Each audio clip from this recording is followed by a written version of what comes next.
Hello guys, welcome back to defence lover. आज के हमारे इस वीडियो में गाइस हम डिस्कस करने वाले हैं Indian Air Force group X and Y के लिए जो 15 डेज़ का आपको पता है कि टाइम रिमेनिंग है। इसके जो एग्ज़ाम है फॉर इनटेक सेकेंड 2021, तो ये गाइस एग्ज़ाम आपके 4 नवंबर से स्टार्ट होने वाले हैं और ऑलमोस्ट 15 डेज़ का टाइम रिमेनिंग है। तो इस टाइम को कैसे यूटिलाइज़ किया जाए जिससे आपकी प्रिपरेशन को काफ़ी एक अच्छा बूस्ट मिले और आपके मार्क्स हैं वो एग्ज़ाम में काफ़ी अच्छे हों, आपके जो एग्ज़ाम को क्लियर करने के चांसेस हैं वो काफ़ी ज़्यादा हो जाएं। ऐसी तो कोई स्ट्रेटेजी गाइज मेरे पास है नहीं कि अभी तक आपने स्टडी न की हो और लास्ट 15 डेज़ में मैं आपको ऐसा कुछ बता दूं कि आपका एग्ज़ाम क्लियर हो जाए। गाइस, एग्ज़ाम तो क्लियर तभी होगा अगर अभी तक आपने कोई मेहनत की है, आपने जो सिलेबस है उसे कवर करने की कोशिश की है। बट ये जो 15 डेज़ का टाइम है गाइस, ये आपकी प्रिपरेशन को बूस्ट कर सकता है। आपके जो मार्क्स आने वाले हैं उसमें कुछ एक मतलब इंक्रीज़ कर सकता है आपके मार्क्स को, ताकि जो फाइनल मेरिट लिस्ट तक आपकी जो जर्नी है वो बिल्कुल स्मूथ रहे। आपको कोई भी बात का मतलब ये डर न सताए कि कहीं हम फाइनल मेरिट लिस्ट आउट न हो जाएं। तो काफ़ी मतलब इंपॉर्टेंट और काफ़ी यूज़फुल वीडियो गाइस आप लोगों के लिए हो सकता है। सो ट्राई करना इस वीडियो को आखिर तक देखने की। So let's start the video. अब देखिए गाइस, अलग अलग स्टूडेंट है तो उनकी प्रिपरेशन का लेवल भी अलग अलग होता है और काफ़ी सारे स्टूडेंट ऐसे होंगे जिनका इंग्लिश का पोर्शन है वो काफ़ी वीक है। तो अब ओब्वियसली गाइज, अगर आप Indian Air Force group X and Y के एग्ज़ाम को क्लियर करना चाहते हो तो गाइज आपको जो इंग्लिश का पोर्शन है इसे कवर करना ही होगा।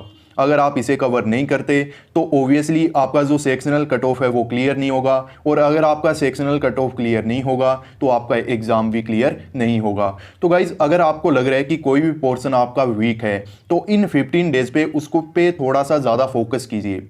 जो पोर्शन आपको लग रहा है आपका वीक है, अगर आपको लगता है कि एक्स ग्रुप का मैथमेटिक्स आपका काफ़ी वीक है तो आपको करना क्या है कि इन आखिर के 15 दिन में उस मैथमेटिक्स के पोर्शन पे थोड़ा ज़्यादा फोकस कीजिए। आप ऐसे नहीं कर सकते कि जो आपका स्ट्रॉन्ग पॉइंट है उस पर और ज़्यादा फोकस करो और उसे और ज़्यादा स्ट्रॉन्ग बनाओ। ऐसा आप बिल्कुल नहीं कर सकते, क्योंकि अगर मैथ का सेक्शनल कट ऑफ आपसे क्लियर नहीं हुआ गाइज तो फिर आप आगे की जर्नी में पार्टिसिपेट नहीं कर सकते, आपका जो एग्ज़ाम है वो क्लियर नहीं होगा।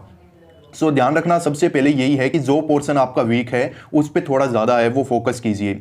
अब ये भी होता है मतलब एक कैंडिडेट के मतलब माइंड में होता है कि लास्ट 15 डेज़ का टाइम है तो इसमें मतलब क्या पढ़ना है, इसमें ज़्यादा कुछ नहीं होगा। देखो गाइज, लास्ट 15 डेज़ का जो टाइम है तो देखा जाए ज़्यादा टाइम भी नहीं है। अगर आप इसे ऐसे ही वेस्ट करोगे तो वेस्ट भी हो जाएगा, कुछ ज़्यादा टाइम नहीं है। बट अच्छे से अगर स्टडी करोगे तो 15 डेज़ का जो बेनिफिट है वो आपको अपने रिजल्ट में और जब आप क्वेश्चन पेपर को सोल्व करोगे उस टाइम डेफिनेटली आपको दिखाई देगा।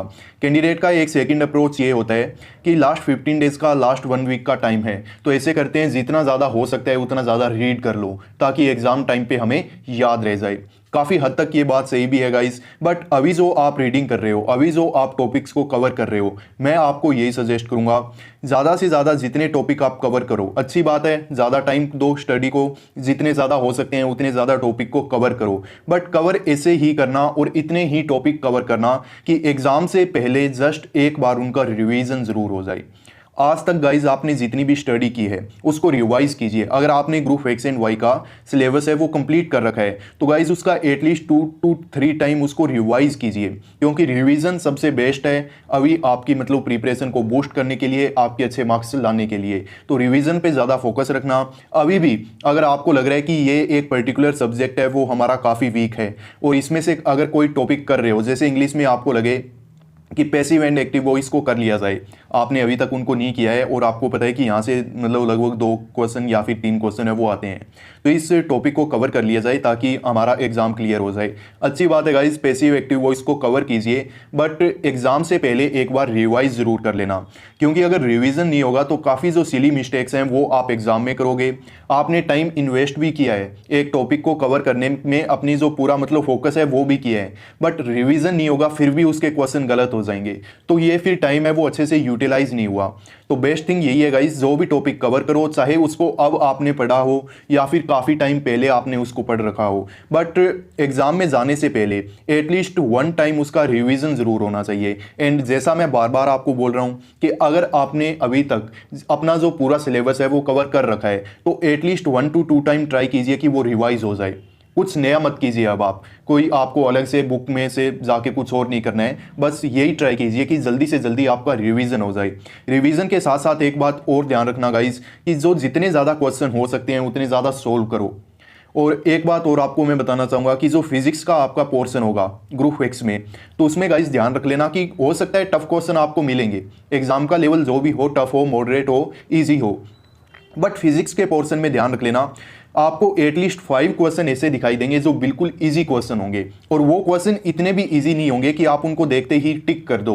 अगर आपने अच्छे से रिवाइज नहीं किया है तो गाइज आप उन क्वेश्चंस को मतलब अटेम्प्ट नहीं कर सकते, उनमें काफ़ी आपको कन्फ्यूजन होगा। जैसे कोई भी 2 ऑप्शन है उन्हें आप एलिमिनेट कर पाओगे, बट 2 ऑप्शन में काफ़ी कन्फ्यूजन रहेगा। तो इसीलिए मैं आपको बोल रहा हूँ कि जितना ज़्यादा हो सकता है उतना रिवाइज कर लेना हर एक सब्जेक्ट को, हर एक टॉपिक को।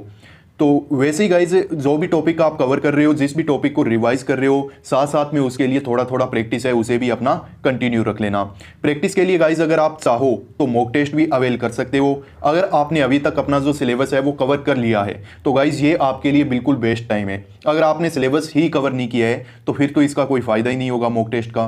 तो अगर आपने अपना सिलेबस है वो कवर कर रखा है और आपको लगता है कि हाँ आप एग्ज़ाम देने के लिए कॉन्फिडेंट हो, तो मॉक टेस्ट को बाय कर लीजिए गाइज, बिल्कुल अप्रोप्रिएट टाइम है अपनी प्रिपरेशन को बूस्ट करने के लिए।